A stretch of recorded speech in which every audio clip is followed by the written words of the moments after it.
Assalamu alaikum warahmatullah. Welcome to AHMAD'S PHOENIX School. Today we will discuss about special uses of some words. এটা বিশেষ করে intermediate এইচএসসিতে যারা আছেন তাদের জন্য বেশি প্রয়োজনীয়। তাছাড়া আমাদের জন্য এটার ব্যবহার খুবই জানা জরুরি, কারণ যখনই আমরা right form of verb speaking করতে চাই তখন এই শব্দগুলোর ব্যবহার বারবার করতে হয়। সো আজকের ক্লাসে আমরা শিখব এমন কিছু শব্দ যেগুলো নিত্যনৈমিত্তিক সবচেয়ে বেশি আমাদের ব্যবহার করতে হয়। So late get started. শুরু করার আগে বলতে চাই, যারা এখনও চ্যানেলটি সাবস্ক্রাইব করেন না, please subscribe the channel and press the bell icon so that you never miss any video.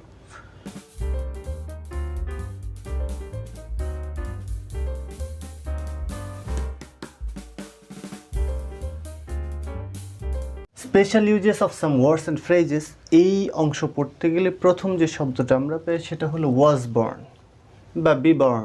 মনে রাখতে হবে জন্মগ্রহণ করা অর্থে সব সময় সকল জায়গায় ওয়াজ বর্ন ব্যবহৃত হবে।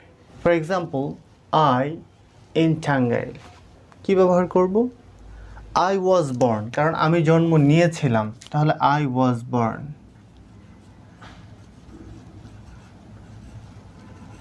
I was born in Tangail, আমি টাঙ্গাইলে জন্ম নিয়েছিলাম।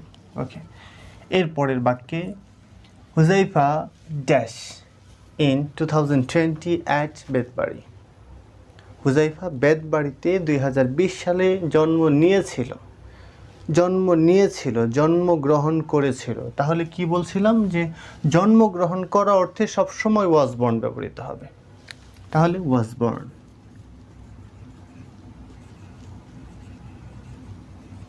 ওকে, নেক্সট যে শব্দটা আছে আমাদের সেটা হলো হ্যাভ টু।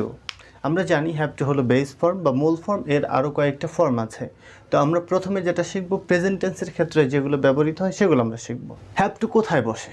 অত্যাবশ্যকীয়, অব্লিগেশন, যেটা করতেই হবে, বাধ্যতামূলক, এমন যদি কোনো কিছু বোঝায় তাহলে আমরা সেখানে হ্যাভ টু বসাবো। যেমন প্রেজেন্ট টেন্সে হ্যাভ টু অথবা হ্যাজ টু বসবে পার্সন অনুযায়ী। পার্সন থার্ড পার্সন সিঙ্গুলার হলে আমরা হ্যাজ টু ব্যবহার করব, অন্যান্য সকল ক্ষেত্রে হ্যাভ টু ব্যবহার করব।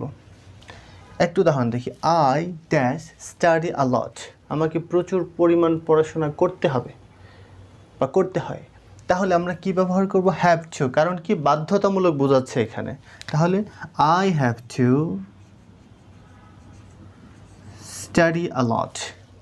ওকে, এর পরের বাক্যে যদি যাই, he work hard to shine in life, তাকে কষ্ট করতে হয় জীবনে উন্নতি করতে, বাধ্যতামূলক। কষ্ট না করলে তাহলে জীবনে উন্নতি হবে না, শাইন হবে না। সো এটাও বাধ্যতামূলক। তো বাধ্যতামূলক যদি হয় সেখানে আমরা ব্যবহার করব হ্যাভ টু অথবা হ্যাজ টু। তাহলে এটি কি আমরা ব্যবহার করব এখানে হ্যাজ টু। কেন ব্যবহার করব হ্যাজ টু? কারণ সাবজেক্ট আছে হি, আমরা জানি হি, শি, ইট এবং যে কোনো নাম হলো থার্ড পার্সন সিঙ্গুলার। সো এটা সিঙ্গুলার থার্ড পার্সন, তাই আমরা হ্যাজ টু ব্যবহার করব। পরবর্তী উদাহরণ যদি যাই, দেই pass the exam to get a job, একটা চাকরি পেতে তাদেরকে পড়াশোনা করতে হয়, বাধ্যতামূলক করতে হবে। তাহলে এখানে আমরা কি ব্যবহার করব? দে হ্যাভ টু, কারণ দে হলো প্লোরাল, সুতরাং এর সাথে হ্যাজ টু যাবে না, বরং হ্যাভ টু বসবে। তাহলে they have to pass the exam to get a good job বা to get a job.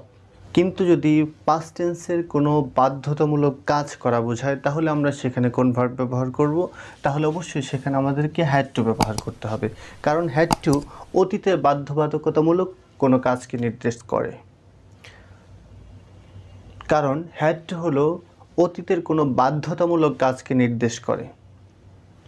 As for example, he had to work to help me, তাকে কাজ করতে হয়েছিল আমাকে সাহায্য করতে, অর্থাৎ সে যদি কাজ না করতো তাহলে আমাকে সাহায্য করতে পারতো না।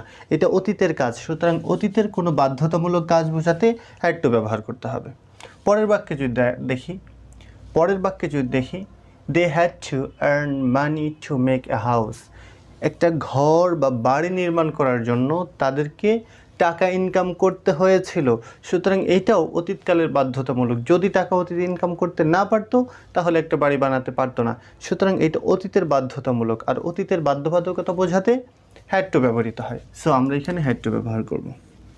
আশা করি বিষয়টা ক্লিয়ার। এরপর আমরা দেখব যে প্রেজেন্ট টেন্স পাস্ট টেন্স চলে গেল, প্রেজেন্ট টেন্স এবং পাস্ট টেন্স চলে গেল। এখন আমরা দেখব যদি ভবিষ্যতে বাধ্যতামূলক কিছু করা বোঝায় তখন আমরা কি বসাবো?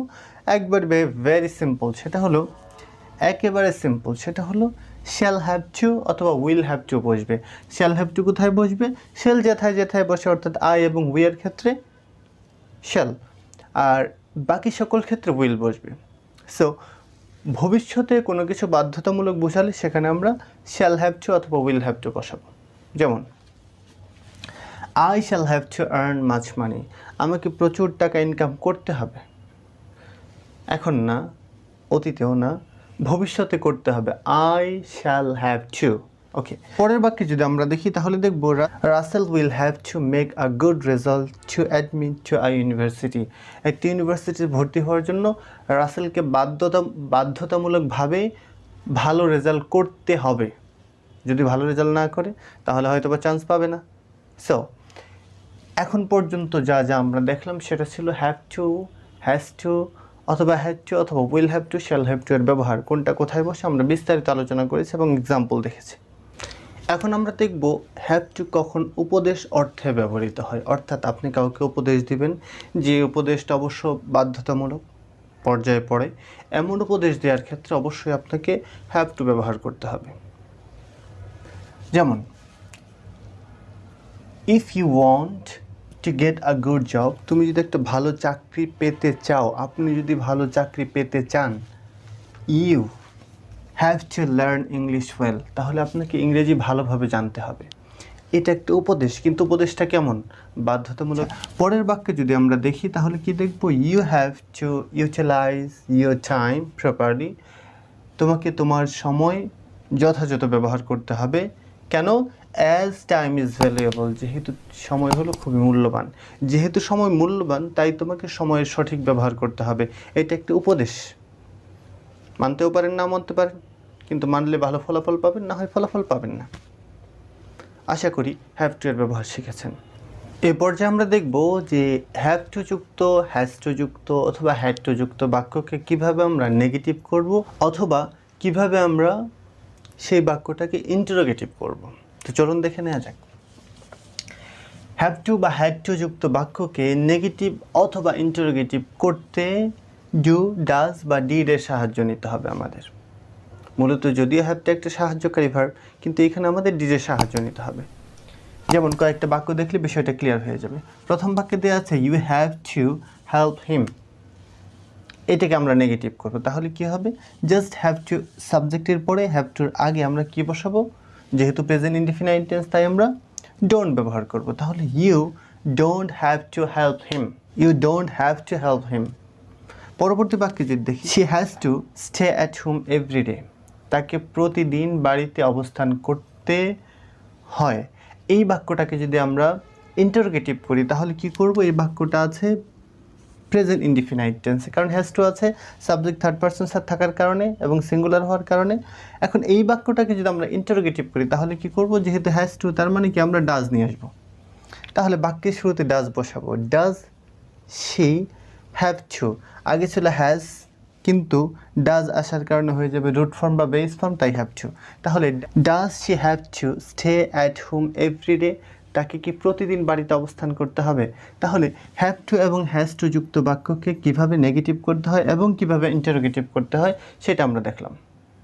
অনুরূপভাবে যদি এখানে হ্যাভ টু না থেকে, হ্যাজ টু না থেকে যদি হ্যাড টু থাকতো তাহলে আমরা ডিড ব্যবহার করতাম, অথবা যদি নেগেটিভ করতে বলতো তাহলে আমরা ডিড নট ব্যবহার করতাম।